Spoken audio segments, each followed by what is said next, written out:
make your day richer than it was before.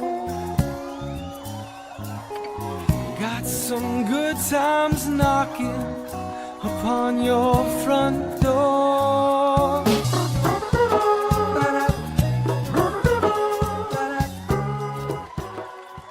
Welcome, friends. I'm so glad you're here. I forgot yesterday to congratulate our number one most viewed show last week, our guests last week, Andy and Eric, for Your Life, Your Style. Andy is one of the stars on General Hospital, and Eric is a performance coach, and we were talking about how to build your life, your style, your way. It was a great episode that a lot of people watched, so thank you, everyone, for doing that. You can find that wherever you get your podcasts. Now's a great time to just share this one, and maybe this one will be this week's highest viewed show. We're doing really well. Thank you to everybody who watches the show, who listens to the show, who shares the show. We started 2025 with 100,000 views, and let's see where we're at today.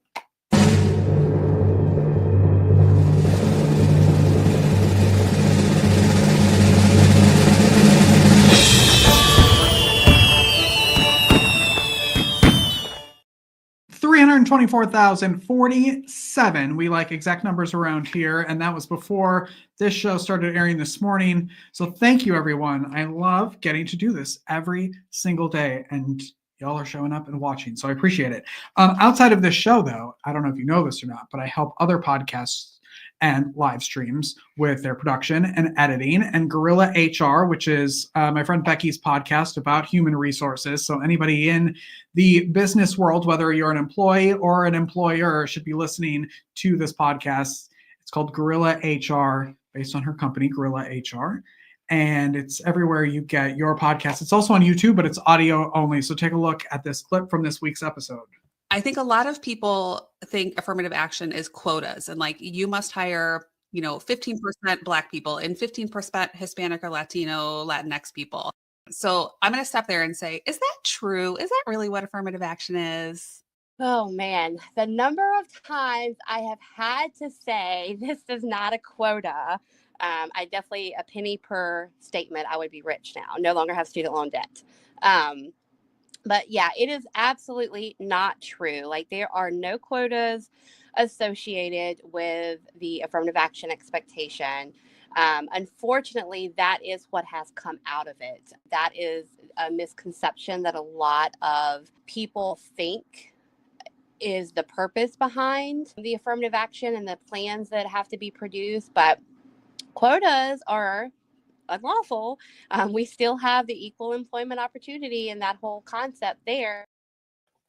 That is available wherever you get your podcast. You can go to gorilla-hr.com for more. And if you need help with your podcast or your live stream, send me an email at makeyourdayricher@gmail.com. I've learned so much from Gorilla HR that if we ever get a staff around here, I don't think I'll be screwing anything up, hopefully. So I'll just keep listening to that. All right. Anything else I have to tell you? I don't think so. So we're going to take a break. We have a really amazing show today, and we're going to take a break and be right back with Jason Sherman right after this to talk about his book, his podcast, his new app that I downloaded the other day that's been really fun. And so we'll take a break and be right back with Jason after this. Don't go away.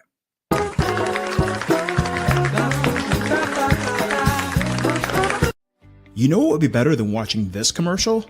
Watching your commercial. Join the party that is Make Your Day Richer TV by advertising your brand, business, or project during the show.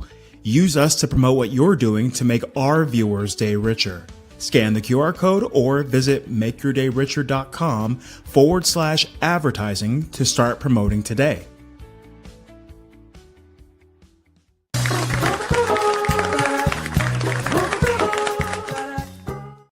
All right, a lot happens during these commercial breaks, and it's always a gamble on whether or not I do it right.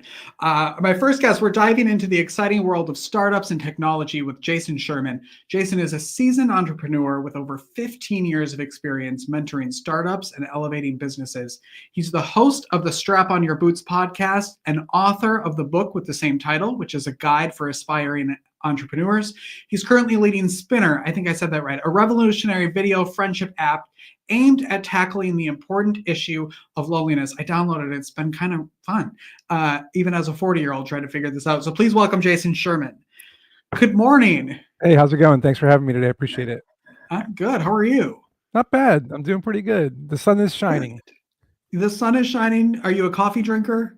I had some tea this morning, but I'll be drinking coffee this afternoon. Okay. Oh, good. I Usually people mixed flip the that two. around. Yeah, I used to do the morning coffee, but then I realized the crash was too hard. So tea is a nice little, smooth transition.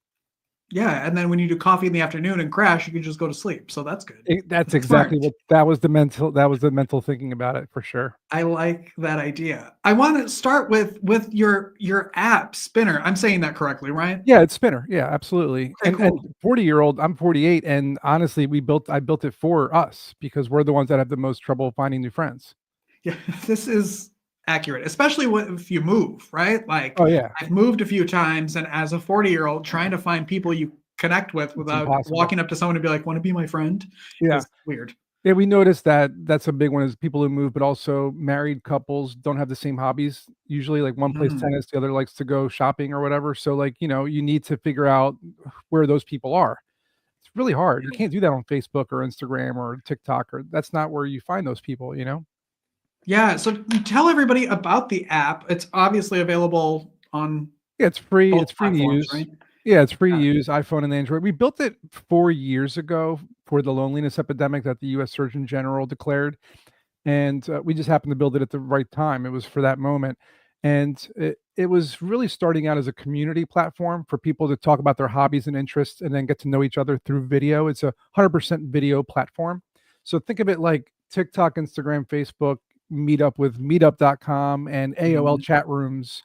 We like to mention MySpace and things like that. So we really brought back the old days of communication into like the new age, but removed all of the stuff that people don't like: ads, influencers, nonsense, trolls, negativity. It's just not allowed on the platform. So we built that, and we added AI 2 years later to help people navigate the app, meet new people through AI. Like, hey, I like soccer, coffee, and dogs. Okay, the AI will help you meet people that like those things, or the groups, we call them squads, of people who talk about those things. People started saying they wanted that AI for themselves, like their own personal AI. And that's when we had to like build a separate version of it called Vengo AI. And that's where Vengo AI was born. And that's what we're currently selling. Well, I like it because there are videos kind of like TikTok where you're, scrolling and there are videos, but it's also kind of like, to me, sort of like Marco Polo, where you're like videoing, you can video back and forth with someone and kind of introduce yourself that way. That's more personal. Yeah, we call them intro videos. And, let's say you find someone playing an instrument on the feed, like you mentioned. Oh, he's playing the guitar and I'm playing the drums, and I like to jam with this guy. Well, you send him an intro video saying, hey, my name's Jason. I play the drums. I saw you play the guitar. I'd love to jam with you sometime. If he likes your intro, he'll friend request you or friend add you, and you can become friends and start talking. Then you could join the musician squad together and start talking about maybe joining a band together. And the whole point of the app is to get people together off the app. Yeah, I think it's going to be great. What I want to use it for is to get guests on the show. So looking in the Charlotte area for cool people that are creating and being like, hey, I have a show. You want to come on it and see kind of what happens, and getting, like you said, people off the app and into real life to come in the studio and hang out.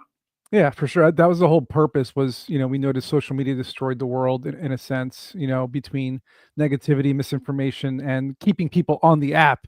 Whereas we're like, no, we don't really want you on the app. We want you to like make plans on the app and talk on the app, but then get off the app to go do things in real life. That was really the whole premise behind it. Is it hard because there are so many social media apps? There's so many ways to connect with people that when you're not really connecting, as you know, how do you get into that space and you've done it where you're different, but how do you market that where you're like, no, but we are different? Because it feels like everyone's saying that, right? It's a really touchy question because, again, we had to pretty much kind of pivot over to the AI B2B platform that we're currently really selling, because we found that we could not market Spinnr as easily as we had hoped for. We reached about 30,000 users, which to us was like, oh, wow, we got 30,000 people that love the app. But in order to get to like 1 million users, we need a certain amount of funding to pay for marketing. It's just the nature of how it works. The fact of the matter is people do see the value that the app provides. There's no question there. It's not really hard to market. It's just expensive to market. So we really told people in our ads and our videos and our messaging is it's better to talk to someone face to face and truly get to know somebody's personality instead of seeing their kind of show off persona on Instagram or their fake kind of influencer status on TikTok, or the types of things that you post, nonsense food and whatever on Facebook. This is more about personal conversations about very specific hobbies and interests so that you can really get to know the person behind the person, right? And that's really what we market. We tell people, be yourself, be your authentic self. That's always like our tagline is because you're not authentic on these other platforms. You're showing a facade. You're showing people what you want them to see. Whereas on Spinnr, take off the makeup, wear your pajamas, and get on a video call with someone, and just get to know each other. It's like meeting someone for the first time at a coffee shop for the first 5 minutes and talking to them for the first time. It's the same thing on our app. You can just find someone, talk to them, and get to know them face to face. Yeah, and yes, I like that because I think we're so as I'm live streaming on all different platforms right now. Right. There, there's eventually, I think as people are going back into the office, we're getting used to doing things in person again. And I think this is such a good merger of the two.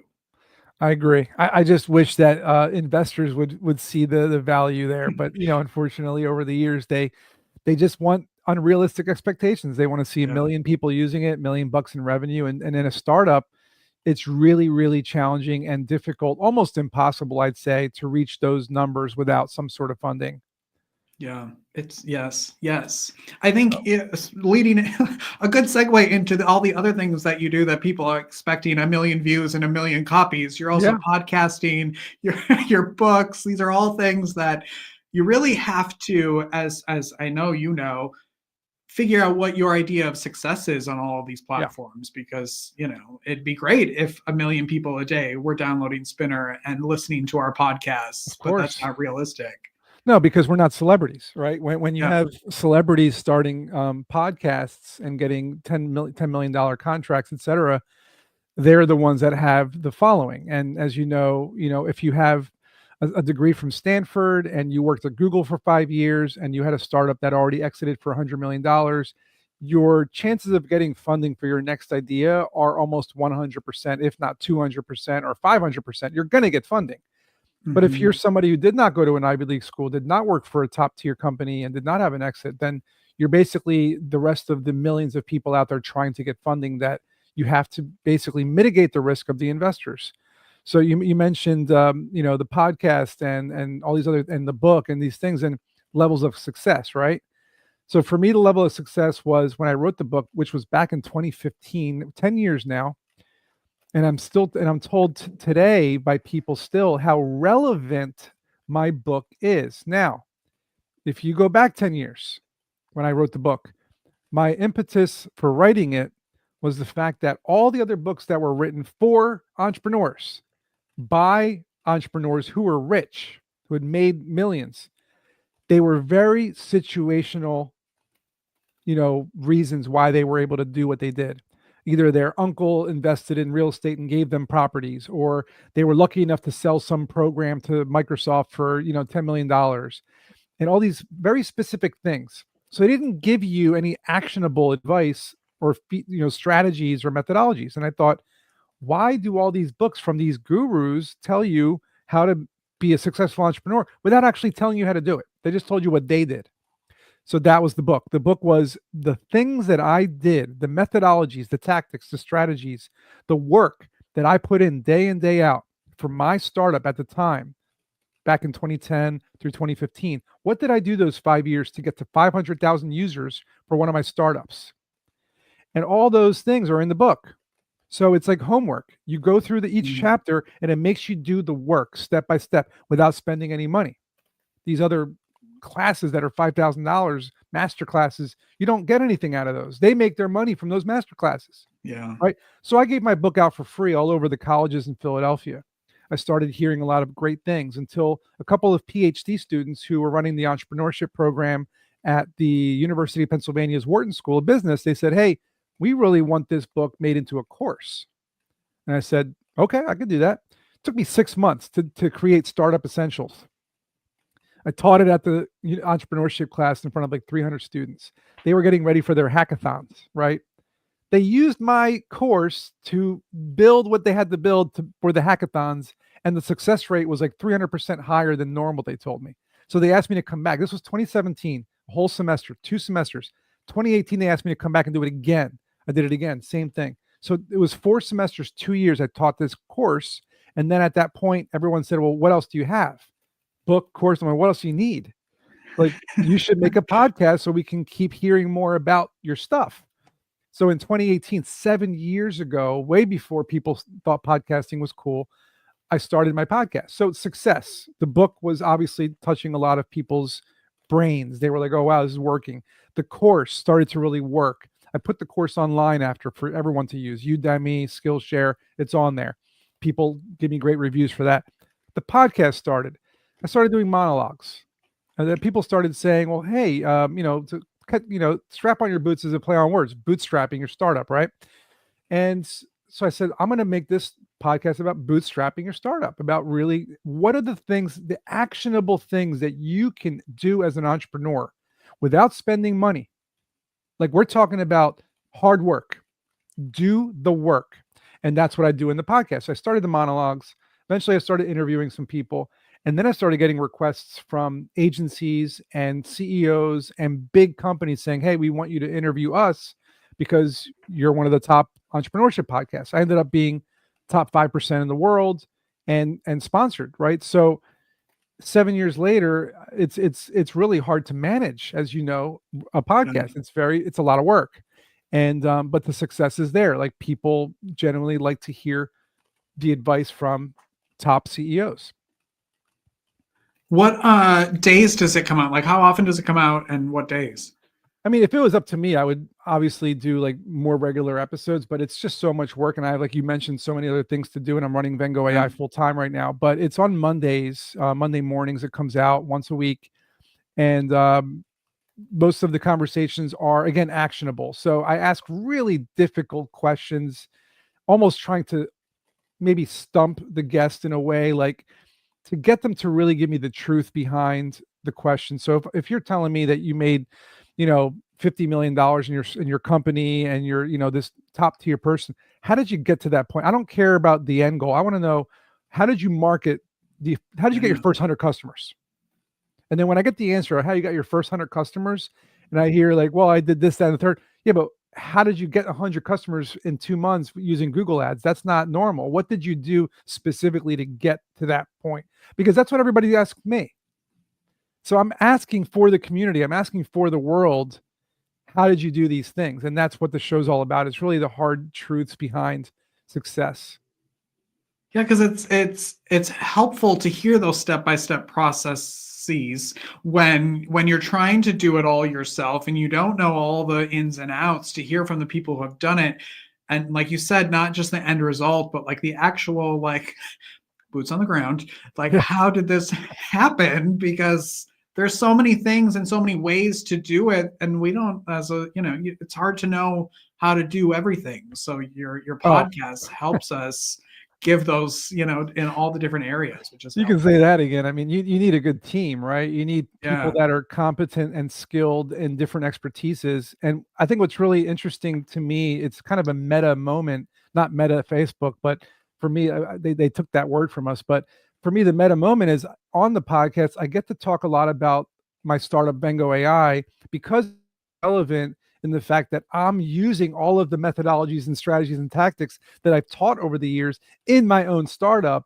So I'm giving, like, today we did this and it's working because it's doing that. And tomorrow we're trying this tactic and it's going to do this. And last month we got customers by doing these 4 things, right? So I'm like being really kind of relevant and present and in the moment as to what's happening in my life at the moment for Vengo AI. And the sales process is really, really difficult. It's just really hard. It's especially in the way the world works. Everything is saturated. People don't really believe much anymore. There's ads everywhere. There's competition galore. So it's a tough world out there. I mean, you said that the book is, what did you say? It's like a decade old now, right? It's a decade old, man. And but you wouldn't know by reading it. You would think it's just written today, because I wrote it in a way that is evergreen. You can just keep following this, because I do everything in the book. Yeah. Like I literally follow the chapters in the book every day in Vengo. So it's like, it's almost as if that's my life. That's my work. That's what I do. So like, if you follow what's in the book or the course, it's what I do. You know what I mean? So does it make you like, are there any ideas of another book, or since this is such a relevant, not really going out of style book, what's your plan on releasing anything else? people have asked me over the years to potentially, but it would be really difficult to. I'd have to maybe just do a second edition, maybe just do a second edition and update it, really, because realistically it is really evergreen. There's no sequel to it. The only thing I could maybe add to it, like I said in the second edition, is how I've been able to succeed since then. Like, here are the things I've done since then. Maybe there's a lot of new tools I've used, for sure. Obviously, maybe I've done a whole guide on AI called the AI Gold Guide, and I'm giving it away for free. It's a $200 guide I'm giving away for free, literally, to anybody who wants it, by just going to vengoai.com and talking to our AI agent, Vanessa, and saying you want a copy of it, and we'll email it to you. That could be the addition to the book, because today you need to know how to use AI. If you do not know how to use AI, and if you're not using it in your business, it's the same as not using the internet when it came out. It's the same as not using smartphones when they came out. It's the same as not going to space. It's the same as not using the telephone. It's the same as, it's the new technology. You have to learn how to use it. So to answer your question, I would say then get my AI Gold Guide for free. It's an addition to the book, and it would just help you learn how to use AI effectively to earn more money in your business. Okay, good. And what's the best way that people can connect with you and follow you? My website, jasonsherman.org, is kind of like the link to everything. That gives you access to all my socials, all my projects. My AI learning is on there as well. My book, my course, my podcast, all of it's on there. And I would definitely implore everyone to check out vengoai.com and talk to Vanessa, because she's very cool. She's an AI. And ask her for the AI Gold Guide. She will give it to you. She'll tell you how to get it. And check out the AI agents if you're trying to make some sales in your business. Okay, good. Perfect. What do you love most about your life right now? I would say the freedom of being an entrepreneur is always kind of in the back of my mind. Loving the fact that I make my own schedule and I dictate what I do when I do it. And I like using creativity in my daily life whenever possible. So I think that's what I enjoy, is being creative. I love that. I love that. I want to thank you so much for being here, sharing all of your knowledge in all of the ways you do, just giving it away any way you can. I love that, and I appreciate it as someone who uses it. So thank you. Thanks for having me. It was such a fun time. Of course. I have one final question, because everyone asks me about my background. I want to know about yours and what's happening back there. Oh man, this is my life. So since 8 years old, so 40 years, I've collected and played with either the toys or the gadgets or the phones or the knickknacks that you find behind me. And instead of throwing them all away, I saved them over the years. And one day I decided to put them into display cases with labels, so you can see my life in technology and gadgetry, and every single iPhone, every single other kind of phone, cameras, everything works. The original Walkman, the original Game Boy, oh my gosh, portable TVs, everything is here. And it's literally my life in technology. And I'm just very happy to have it behind me, because I get to see it all day long. What a fun little museum. Yeah, it is a museum. Cool. I call it the museum for sure. Yeah. I love that. I love it. Jason's website is jasonsherman.org. The book, the podcast, Strap on Your Boots, available wherever you get all of those things. Jason, thank you so much for being here. Thanks so much, man. It was so much fun. Have a wonderful afternoon. Have a great afternoon of coffee. Yeah, you too, man, for sure. Right. We'll take a break and be right back with Susan Snow after this.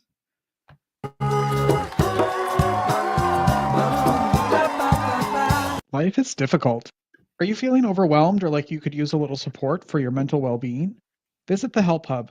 It's the most comprehensive and inclusive free online destination for mental health resources, helpful tools, crisis hotlines, and supportive content.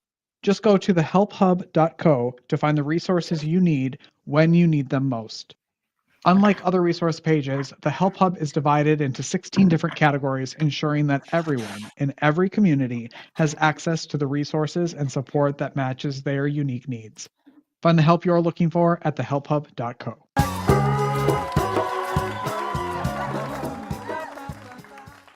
On Halloween night 1985, a tragedy struck that would forever alter our next guest's life. Her father, an LAPD detective, was ambushed and killed in the line of duty. Today, she joins us to share her powerful story of loss, resilience, and healing in the face of unimaginable violence. She's the author of the book, The Other Side of the Gun, and her journey offers hope and guidance for anyone touched by trauma. Please welcome Susan Snow. Hi, Susan. Hi there. Thanks for How- having me.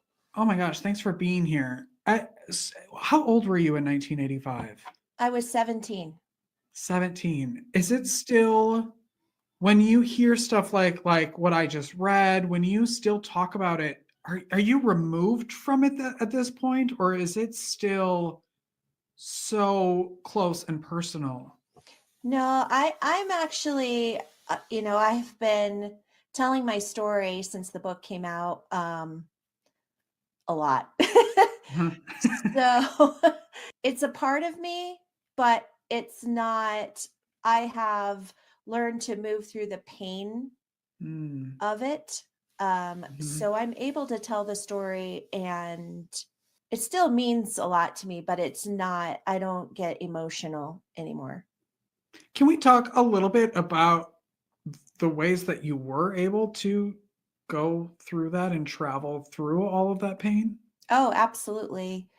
So, yeah, I mean, to give a little background, so my dad was actually picking up my brother from school when it happened. He was 6 years old, and my dad was a detective. So he had testified that day and then went and picked up my brother from school. And then my mom and I were home. When we got the call that there was a drive-by shooting and my dad was involved, my mom made the decision for us to go to the school. So my mom and I actually ended up witnessing his body in the aftermath. Okay. And it happened in front of my 6-year-old brother, and my dad saved his life. It was the last thing he did. So back then in 1985, there was no talk about mental health back then. There certainly was not any kind of resources for kids. So I had to rely on the adults around me. And unfortunately, and so be it. I mean, all the focus was obviously on my mom and my brother. And me being 17, I think people just assumed that I had a boyfriend at the time, who I'm now married to. They just assumed that because I had a boyfriend and I had friends and things like that, that would be how I would cope. We're old enough to deal with it. Yeah, Right. which I was not. I was still a Yeah. kid, and I went through everything that people with PTSD go through. You know, I had depression, severe depression, suicidal ideation, anxiety, all of it, and didn't know how to deal with it. And the one therapist that I was sent to through LAPD, he wasn't trauma competent. So he was not technically capable of helping me through my trauma because he didn't want to dip his toes into it. So that journey was rough because I just thought he was the one that was going to help me feel better. And I saw him for an entire year. And all we talked about was my relationship with my mom, my brother, my boyfriend, and school for a year. He Wow. never asked me how that night affected me. So for a year. At the end of the year, he looked at me and said I was a well-rounded young lady and I was going to be fine for the rest of my life and I didn't need to be seen anymore. And what that did is it gave me the mindset that I was broken, that I was going to have to deal with these feelings and these emotions for the rest of my life. So what I ended up doing, and which is not healthy, but what I ended up doing is I created an emotional mask that I would wear. So listening to the adults around me who would say things like, oh, you're so brave, you're so strong, you're so resilient, you're a kid, you're going to bounce back, all of that stuff. And I put it in this emotional mask, and that's what I wore, so that nobody saw outwardly what was going on inwardly. And I lived in that fight or flight for 14 years. After the 14 years, my husband and I, we had 2 kids. We moved from Southern California to Colorado, and we got here in 97. And in 99, I was a hairdresser at the time. So April 20th of 1999, I was working on clients in a salon that was close to Littleton, Colorado. And I had taken a break. I went into the back room, turned on the TV, and all of the coverage from the Columbine shootings was going on. And at that point, I had a visceral reaction. I had flashbacks. I was having a panic attack. Nobody around me knew my story, so they just saw me reacting to it. And I had no idea. I remember I was told I was going to be fine for the rest of my life. Yeah. So I did what I normally did. I put that mask back on. I went and I finished my clients for the day. And everyone around me was just upset and angry and all of these emotions. But I was like cool as a cucumber. And it almost felt like I wasn't me at that point. But as soon as I walked through that door heading home to my family, all of those emotions from 17 just came flying back at me. And I was spiraling. I felt myself going into that dark place again. And 2 days of that, not sleeping, just back in a fog. And my husband met me at the door and he said, you have 2 choices. You either get help or I'm putting you in a hospital. So I raised the white flag and I said, all right. And I went to the doctor and a physician. He put me on antidepressants because that's what they do. And then he handed me a card and he said, I want you to make an appointment for this therapist. And I literally laughed in his face. I was like, I tried that 14 years ago. It didn't work. What makes you think it's going to happen this time? And he said, honestly, Susan, you have no choice. So I made an appointment, and 3 minutes into my appointment with this woman, I knew this was different. She specialized in PTSD. She specialized in severe trauma. She sat and listened to everything I had gone through at 17 and what I was currently dealing with. And she looked at me and she said, Susan, everything you've gone through is normal because you have PTSD. And I was really confused at first because in my head, that was people coming back from war, military. And she said, no.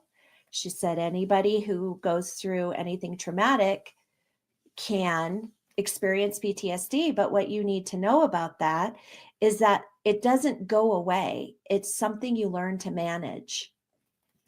And in that moment, I thought, oh my God, I'm not crazy. I'm not broken. I have hope. So that was my turning point in my healing right there. Yeah, it's like the Wizard of Oz, like going from black and white to Technicolor. Yep, absolutely. Wow. So it was, and she knew she had 14 years of someone living in fight or flight. She knew she had, I was going to be a project. There was a lot going on that she had to tackle. And so initially we tackled what I was dealing with currently the most, which was at that point I had not slept. And when you don't have rest, it exacerbates your depression. So she said, we're going to tackle that first. I need you to get some sleep. So when we talked about it, she said, what I'm going to have you do is tell me what happens when you lay your head on the pillow. And I told her, I said, as soon as I close my eyes, I go back to that night. I have flashbacks, and then it sends me down this dark path to a point where I'm so terrified I don't want to go to sleep.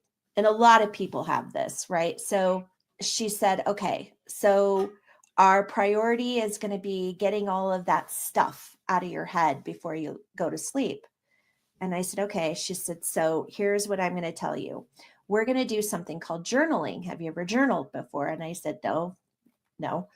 And she said, well, you can do it multiple different ways, like whatever you like to do. So you can write, you can do artwork, or you can do music. So, what is it that you like to do? And I've always kind of been a writer, unbeknownst to myself, but I've always had that, right? And so I thought, okay, well, I'll just write. And she said, great. Then get a notebook, a pen, keep it by your bed. She gave me a prompt. And she said, before you go to sleep, I want you to write down everything that's swirling around in your head. Everything. And I said, okay. And it just sounded so woo-woo to me. I was like, are you sure? Like, really? What's that going to do? Yeah. I don't know. And she says, well, we'll see each other next week. So just, you can tell me how it goes. And the first night I did it, I was able to sleep for a little bit. And then the second time I did it, I started sleeping a little bit more. And then by the third night, I was out like a light. I woke up in the morning and I was like, what just What happened? was that? Yes. Yeah. So then I had to admit to myself that it actually worked. And I was like, you've got to be kidding me. Like, so the next week when I met with her, she asked me, she's, what happened? And I said, all right, well, I don't want to admit this, but it actually worked. And I've been sleeping since. So thank you very much for that. But, who knew that something so easy for someone to do would make the biggest impact? It was crazy. So the next thing we worked on was my anxiety, because I was having panic attacks pretty bad. And so she taught me some breath work. We did tapping techniques, affirmations, all of those kinds of things. And, she just walked me through my path. She walked me through my journey and attacked each one of the psychological things that were happening to me. And I was so grateful. I finally had hope that I was going to start to feel better, but mostly that I would have tools that I can use when things would come up. I would be able to manage my emotions and my, just keeping in control of my emotions. Yeah. I call that word vomit. I worked for a nonprofit, an arts and health nonprofit for a long time, which is exactly what your therapist was prescribing. And I would tell patients, just whatever comes, like there's no editing. We don't care if it's spelled correctly. Like It's just whatever is in here comes out. And it's stuff like that. It is so simple. It's so simple that it feels like it's not real. Like how could that possibly ever happen? Were you ever afraid of becoming someone else? Like you were so probably used to how you were as a person, even though it was awful and you hated it. Mm-hmm. Was there a part of you that was afraid of becoming better? When you're in it, it's hard to be afraid, because I think you were so desperate for the healing Mm. that everything is just an experience, like it's a new experience for you. So for me, it was the learning. It was learning about myself and what I was capable of doing that I never Mhm. thought possible. I mean, I was literally thrown into this situation at 17, and so I think when you're in it, you do have a survival mode. And I think for me, it was at that point, I had two small children. So I really had to focus on being the best person I could be for my own children. How did your family dynamic change? My brother and I, when he was young, when he was a young man, he made some bad choices in his life, and addiction was in his life. And I had distanced myself from him, and he distanced himself from me as well.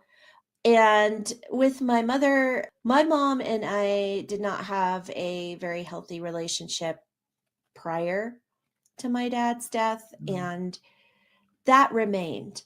I held on to it for as long as I did because I was holding on to this fantasy that one day my mom would understand how I felt, would be interested in how I felt. She knew nothing about the time that I was spiraling. She knew Mm. nothing about, and she lived out of state at the time, but at the same time, like she never asked, she never Yeah. checked in, and that's just part of her personality. But so I just held on to whatever was left of our relationship and really wrapped my head around this fantasy that one day she would wake up and, I would have this Hallmark Christmas card mother, and Yeah. it didn't happen. And so I just relied on friends and my husband, and they were my source of strength. And my brother and I have healed our relationship. We've been for 7 years now, and a lot of it had to do with my mom.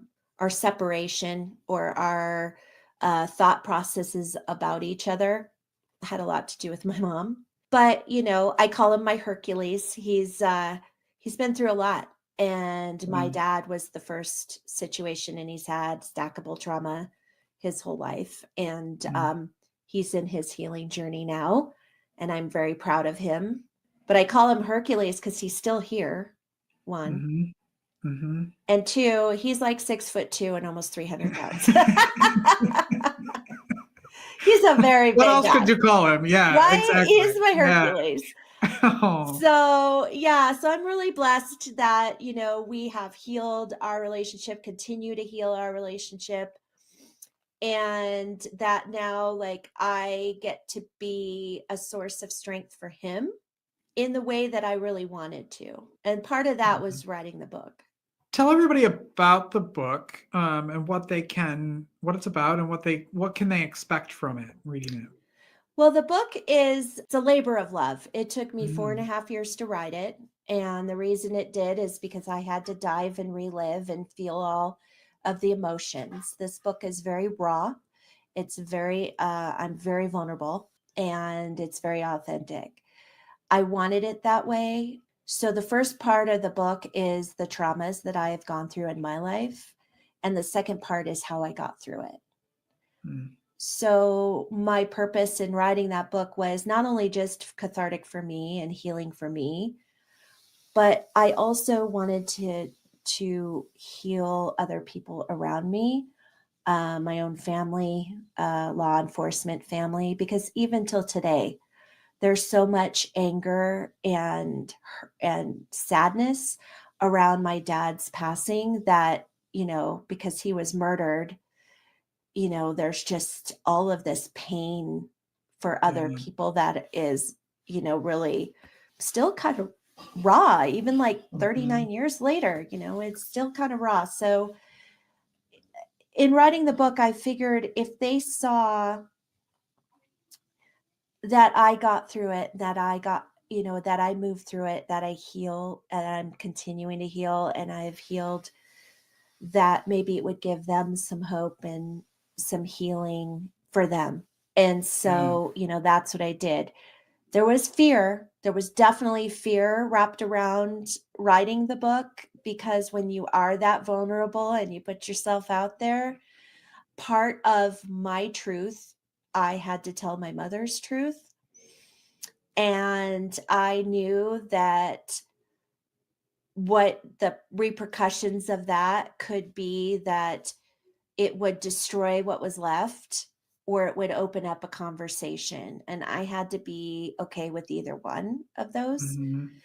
I talk about some things that my husband and I have gone through, and I was a little afraid that maybe that would cause issues in our marriage. And then third, obviously, was my safety, because there was multiple men that were convicted, and this was a planned out assassination of my dad. Mm. So putting myself out there and in the limelight and globally and, everything, there was that fear of retaliation. But what I ended up thinking about the whole entire time is the purpose behind the book and why I wanted to write it. And what came to me is that my purpose for this book and my message is to give people hope and show them that they're not alone in their journeys. And so anytime those fears came up, I have a tagline. It's bulldoze your fear. Because I had to bulldoze through them and think about my purpose and the faceless people out there that need to hear this message. And it just drove me forward to continue to write it and get it published. What do you love most about your life right now? Oh my gosh. The one thing about healing is that you wake up and you see things differently, clearly. I finally recognize when relationships aren't healthy, where I finally love myself. I'm at a place where I love who I am. I know my purpose. It's beyond me. I consider myself a vessel.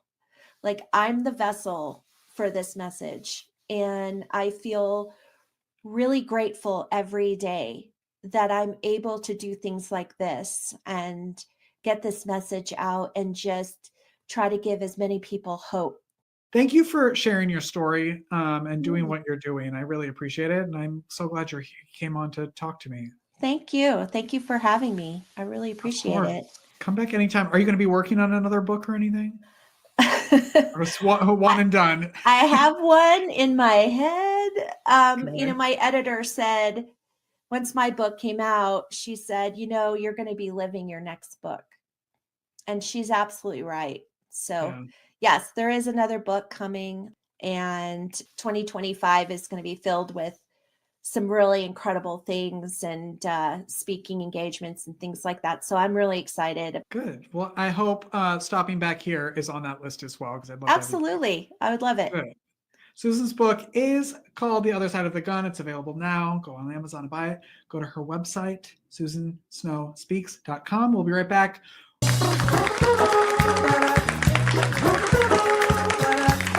Are you tired of the same old drinks? Let your taste buds travel. Honkaku Spirits delivers authentic Japanese spirits right to your door. From family distilleries in southern Japan, they bring you exquisite small batch shochu, awamori, koji whiskey, and gin. It's more than a drink, it's a journey to Japan in every sip. Discover your new favorite spirit at honkaku.com and enjoy free U.S. shipping on any order. Thanks for sponsoring the show, Honkaku Spirits.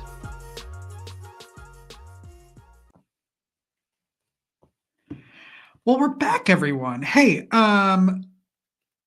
Christopher Pellegrini, who was on our show a while ago, who that commercial is for his business. He's an expert in Japanese spirits.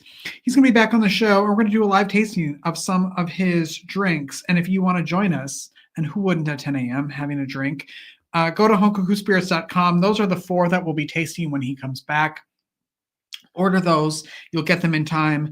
And stay tuned for that episode. That's it. Go make your day richer, everyone. Go make someone else's day richer. You've made mine by watching this show, and I love you for it. Thank you, everyone, for being here today. We'll see you tomorrow. Bye-bye.